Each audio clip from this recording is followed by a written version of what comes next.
Halo Sobat Sehat, jumpa lagi dengan kita berdua, saya Dr. Sung dan di sebelah saya Dr. Hans di acara kesayangan Triple H, Hidup Happy Healthy.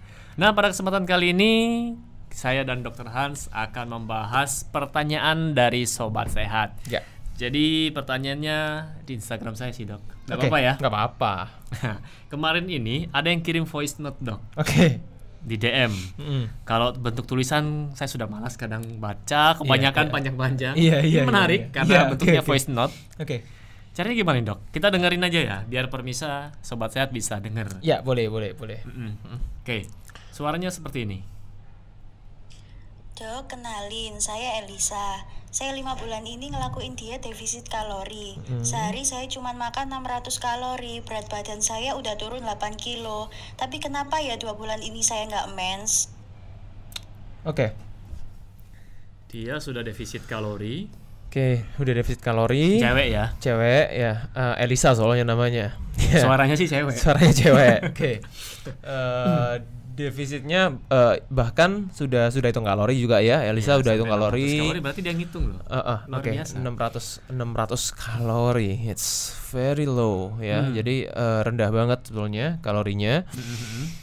Dilakukan dalam jangka waktu yang lama juga. 5 bulan. 5 bulan gitu. ya. 5 bulan. Oke. Dan sekarang masalahnya nggak mens sudah 2 bulan ini. Nggak mens sudah 2 bulan ini. Oke, jadi pertanyaan kayak gitu ya. Oke. Akan kita bahas setelah yang satu ini. Susah mengontrol berat badan? Bantu kontrol berat badan Anda dengan 2 saset raw meal per hari. Dapatkan produk originalnya hanya di boxsehat.com. Oke Sobat Sehat, jadi sebelum kita membahas pertanyaan siapa tadi? Elisa tadi yang kirim voice note ke Instagram. Nggak tahu saya. nama sebenarnya apa nggak itu? Ya nggak tahu juga sih. Ya nggak apa-apa sih, nama samaran juga apa-apa, boleh. Yang penting kan boleh. Pertanyaannya kita bahas. Ya. Dan buat Anda semua yang punya pertanyaan, silakan boleh kirim ke voice note ke Instagram kami. Ya. Saya boleh, Dr. Hans boleh. Ya. Nanti namanya di sini. Nah, oke, jadi kita bahas dulu. Tadi Elisa usia berapa tadi ya? Nggak disebut ya? Nggak tahu tadi. Nggak tahu.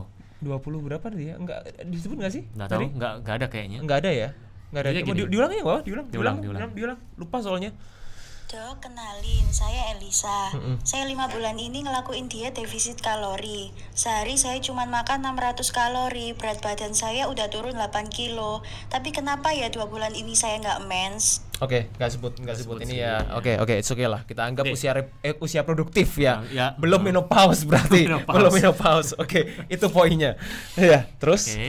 Terus dia defisit kalori. Sehari cuma makan 600. Itu very low. Ya, very low. Dan sudah 2 bulan ini nggak mens. Tidak mens. Oke. Kita bahas dari sisi mana dulu, Dok? Kita bahas dari sisi kebutuhan kalori dulu deh ya. Kebutuhan kalori. Karena kalau Elisa sudah, kalau Mbak Elisa ya, kita bilang Mbak Elisa atau Kak Elisa? Terserah sih. Apa aja deh, Kak Elisa aja deh, Kak Elisa ya. Jadi kita bahas dari segi kebutuhan kalori dulu. Memang selama ini kan kalau kita ini Dok ya, kalau kita acuannya pada biasanya kan kalau kita ngomong kebutuhan kalori ini kan ada cowok ada cewek gitu. Betul. Yang paling sering kan gitu. Kalau cowok biasanya sekitar 2000 kalori, ya kalau cewek biasanya sekitar 1500 ya. Oke. Nah, kita anggap karena Mbak Elisa ini tidak menyebutkan datanya sama sekali ya, jadi saya juga sulit dong untuk mengetahui kebutuhan kalorinya, makanya kita buat yang rata-rata kita dulu. Tidak tahu, usia nggak tahu, berat badan nggak tahu, tinggi badan nggak tahu, aktivitas tidak tahu ya. Jadi kita clueless lah ya, anggaplah kita mengambil rata-rata cewek ya, kebutuhan rata-rata cewek yang kita anggaplah 1500 kalori ya. Nah, itulah sebabnya Dr. Hans, kalau di DM pertanyaan cuma segini saya nggak balas, Dok. Bingung balasnya gimana. Ya nggak apa-apa. Oke, kita anggaplah rata-rata. Makanya kita diskusikan. Kita anggaplah rata-rata ya, 1500 lah kurang lebih ya. Kalau kita anggap semuanya normal ya, kita anggap semuanya normal dalam arti berbadan normal yang usia produktif dan lain-lain. Nah, anggaplah kebutuhannya 1500 kurang lebih ya. Kalau Mbak Elisa ini dietnya sehari cuma makan 600, berarti kan sudah 50% lebih ya defisitnya. Defisitnya 50%. Ya, bisa dibilang di bawah BMR kalau saya bilang. BMR. Jadi buat sobat sehat yang bingung BMR itu apa? BMR itu adalah kebutuhan kalori dasar untuk bertahan hidup. Ya, jadi yang perlu saya sebenarnya udah pernah kita bahas waktu beberapa di beberapa video yang lalu. Jadi kita hanya remind aja. Jadi yang namanya BMR itu bukan kebutuhan kalori harian. Ya. Kebutuhan kalori harian itu biasanya kalau kita bilang itu TEE atau TDEE. Ya, total daily expenditure energy. Nanti gitu. itu dikalikan lagi dengan angka atau variabel 1,2, 1, berapa, tergantung aktivitas Anda. Betul. Sedangkan BMR tadi adalah kebutuhan kalori untuk bertahan hidup. Ya, jadi untuk tubuh kita melakukan aktivitas, jadi detak jantung berdenyut, ya, otak kita bekerja, organ kita, usus kita melakukan gerak peristaltik dan lain-lain, itu yang dibutuhkan adalah BMR. Nah, jadi kita bayangin makannya cuma 600 kalori. Dan itu tadi berapa lama? Selama 5 bulan ya. 5 bulan. Hebat juga bisa bertahan segitu. Nah, itu pertanyaan pertama saya. Gimana caranya bertahan hidup ya? Ya, itu menandakan bahwa tubuh kita ini memang luar biasa adaptasinya. Jadi memang kalau kita ini pada awal pasti pusing dan lain-lain, mempunyai gejala yang cukup mengganggu kegiatan sehari-hari. Tapi memang tubuh manusia itu luar biasa hebatnya.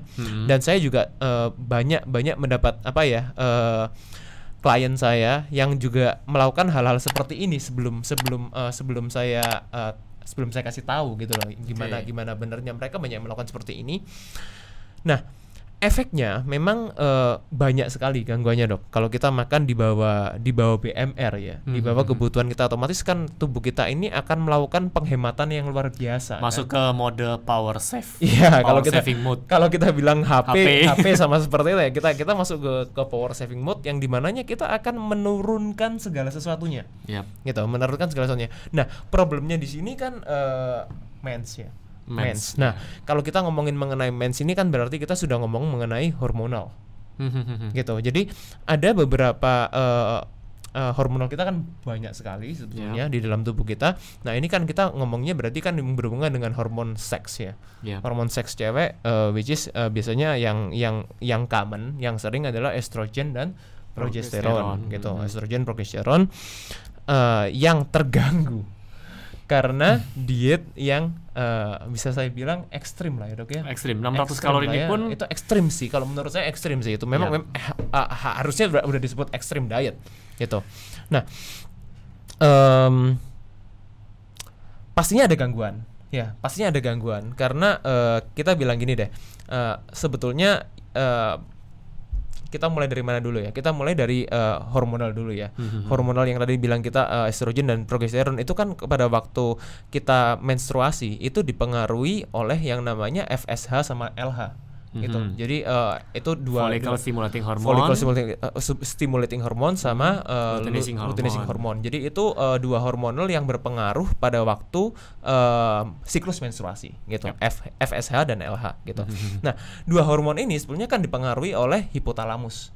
Jadi masternya itu gonadotropin hormon gitu. Jadi gonadotropin hormon ini ada di hipotalamus. Gitu. Ini sorry agak berat ya, jadi mungkin banyak istilah-istilah tapi ya kita nggak punya. Intinya dari hipotalamus di otak itu yang memerintahkan. Betul. Jadi kurang lebih seperti itu. Jadi segala macam hormon itu masternya ada di sana. Gitu, masternya. Jadi untuk yang memerintahkan dan lain itu ada di sana. Nah, ini akan terjadi kerusakan. Ya, akan terjadi. Jadi ada hipotalamic amenorrhea. Sebetulnya itu istilah medisnya seperti itu. Itu akan mengalami masalah pada waktu kita defisit kalori ekstrim gitu. Dan jadi betul. Biasanya ada dua kondisi. Ya, sebetulnya yang pertama defisit kalori ekstrim, yang kedua kita exercise terlalu ekstrim juga. Gitu. Jadi vigorous exercise atau exercise yang berlebihan ini bisa menyebabkan hypothalamic amenorrhea. Gitu. Jadi gangguan di hipotalamik. Nah, ini Dok yang menyebabkan kenapa orang-orang yang exercise-nya over gitu, atau mereka yang dietnya itu terlalu defisit kalorinya terlalu ekstrim, itu menyebabkan masalah ini. Gitu. Jadi ini hubungan hubungan langsungnya seperti itu karena mempengaruhi siklus menstruasi tadi FSH sama LH yang berpengaruh pada hormonnya cewek, progesteron sama estrogen gitu. Nah, jadi ini faktor pertama. Faktor pertama dari situ, faktor yang kedua karena stres. Iya. Gitu. Faktor yang kedua karena stres. Nah, kalau stres itu pasti hubungannya biasanya sama hormon kortisol. Gitu. Jadi banyak sebetulnya faktornya, cuma yang paling sering yang paling common ya adalah dua faktor ini sih. Jadi hubungan stres sama hubungan dari hipotalamus tadi, gangguan hipotalamus. Karena gini, untuk bertahan hidup kan ya, BMR tadi itu sudah ada patokannya. Jadi kan sesuai usia tadi, sesuai aktivitas. Betul. Sekarang kalau itu dikurangin jauh, apalagi jauh ya. Jauh. Lebih dari 50% dari pengurangannya. Akhirnya tubuh akan masuk ke mode hemat. Ya, kalau kita ngomong baterai ya power saving mode, survival mode lah ya. Survival mode. Akhirnya yang Anda sering lakukan setiap hari, tubuh akan memprioritaskan itu dulu. Betul. Misalnya berpikir, untuk otak berpikir, yaitu kemudian untuk bernafas. Jadi yang lain-lainnya yang dianggap tubuh ini boleh dikesampingkan dulu. Kalau bernafasnya dikesampingkan, ya selesai. Ya selesai sudah. Nah, gitu. Jadi reproduksi itu dulu yang dikesampingkan. Karena dianggap tubuh itu mungkin nomor sekian ya. Jadi beban malahan. Iya, jadi beban. Betul. Kemudian rambut. Kuku gampang patah, rambut gampang rontok. Ya. Kalau harus menyuplai itu semua, itu jadi beban buat tubuh kan. Jadi apalagi Dok.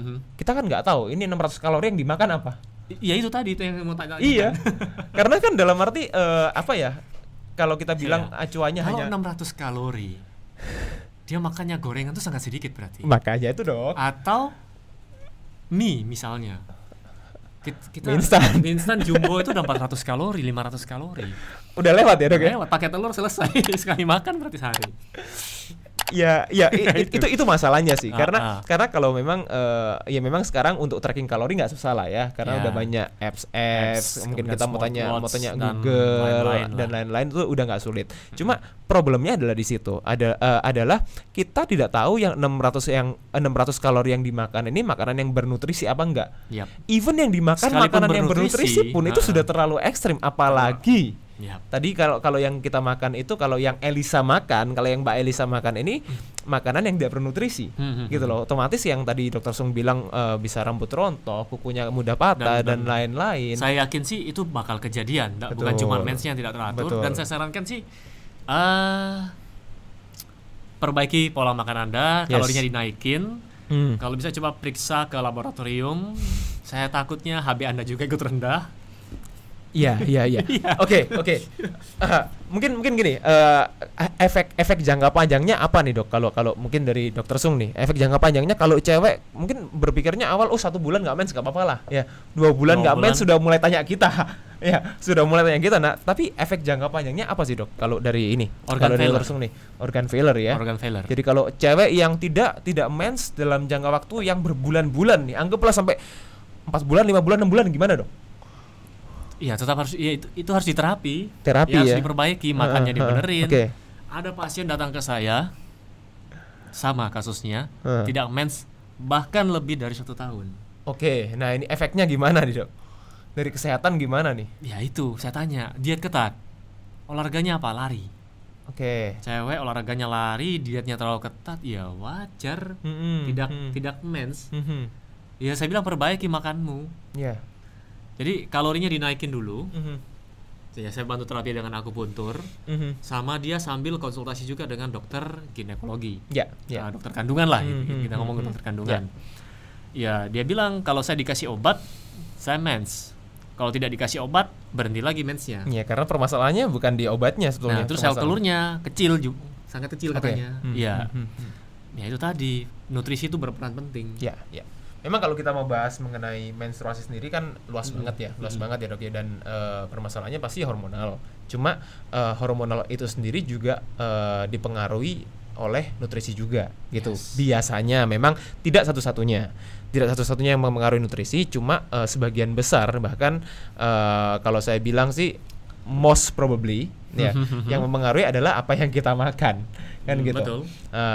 Nah ini kita ngomong mengenai ini deh, sebetulnya apa sih yang menyebabkan cewek ini mempunyai mindset yang seperti ini?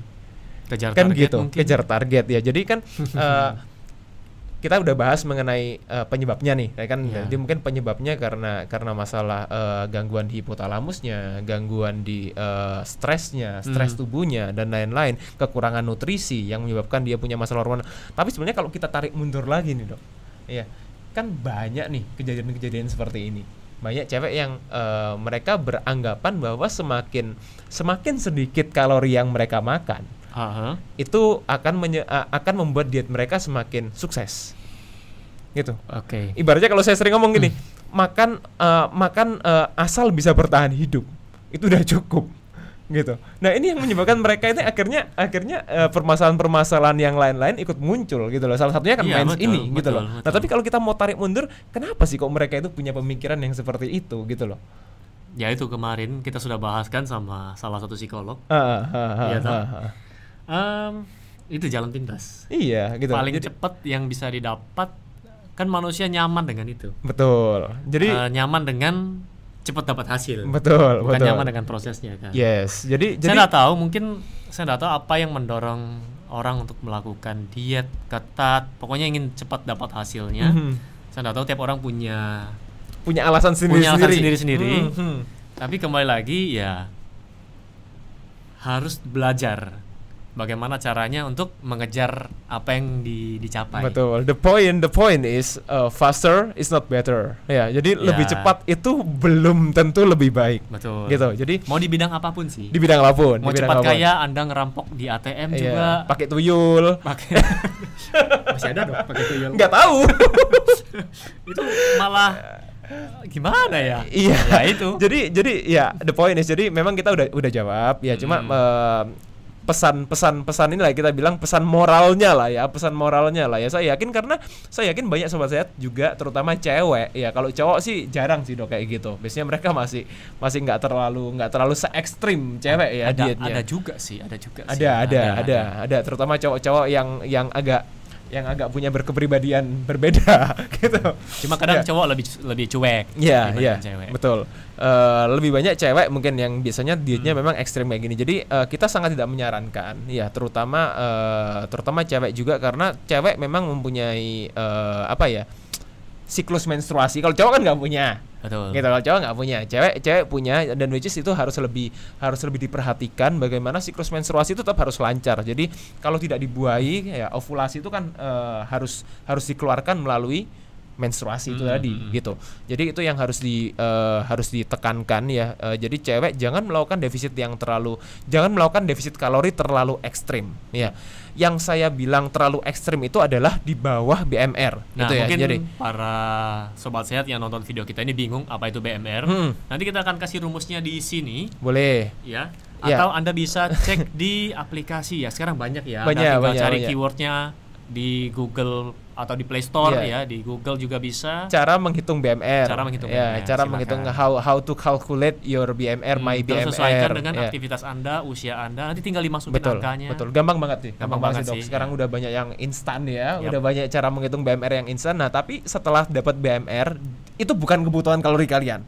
Ya, itu basal. Jadi kebutuhan kalori dasar. Jadi nanti tinggal sesuaikan sama aktivitas kalian untuk mendapatkan kebutuhan kalori harian gitu. Nah, yang saya sebutkan ekstrim tadi adalah yang di bawah BMR gitu. Jadi sebetulnya kalau mau tanya berapa sih dok defisit kalori yang ideal kan seperti itu. Berapa sih dok defisit kalori yang ideal?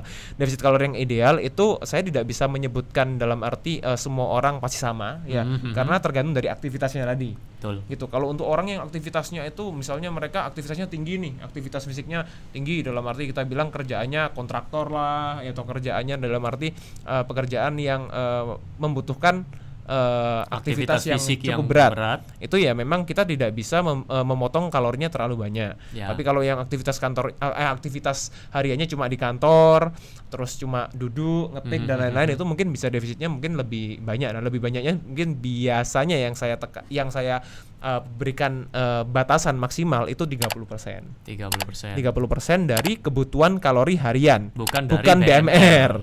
Itu dia. Ya, kebutuhan kalori. Jadi 30% ini sudah maksimal gitu, 30% gitu. Jadi jangan kalau sampai tadi yang Mbak Elisa 50% bahkan lebih dari 50% dari BMR malah. Dari BMR bahkan. Nah, itu udah pasti ada gangguan organ. Betul, gitu.